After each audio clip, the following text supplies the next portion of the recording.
Petrol पंपावरील अनेक video social मीडियावर viral होत असतात। कधी पेट्रोल पंपावर पेट्रोल चोरी तर कधी आगीच्या घटना घडत असतात। अशातच पेट्रोल पंपावरील एक धक्कादायक व्हिडिओ व्हायरल होतोय, ज्यामध्ये एक तरुणी पंपावरील कर्मचाऱ्यासमोर अतिशय लज्जास्पद कृत्य करताना दिसत आहे। व्हिडिओ पाहिल्यानंतर अनेकांनी तरुणीच्या त्या कृतीवर संताप व्यक्त केला आहे। व्हायरल व्हिडिओमध्ये दिसत आहे की दोन तरुणी स्कूटीवरून पेट्रोल पंपावर पोहोचल्या। त्यानंतर या तरुणी स्कूटीवर बसून पेट्रोल पंप कर्मचाऱ्यांशी बोलत होत्या। बोलता बोलता एक तरुणी स्कूटीवरून अचानक खाली उतरली आणि कपडे काढू लागली। ती तरुणी स्कूटीवरून उतरली आणि तिथे उभ्या असलेल्या कर्मचाऱ्यासमोर आपली पॅन्ट खाली केली। त्यानंतर काहीतरी बोलत तिने पुन्हा पॅन्ट वर केली।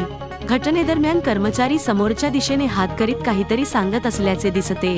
पण या तरुणीने असे लज्जास्पद कृत्य का केले आणि हा व्हिडिओ नेमका कुठला आहे, या संदर्भात अद्याप कोणतीही माहिती समोर आलेली नाही। पण हा व्हिडिओ सोशल मीडियावर व्हायरल झाल्यानंतर अनेकांनी त्या तरुणीवर संताप व्यक्त केला आहे।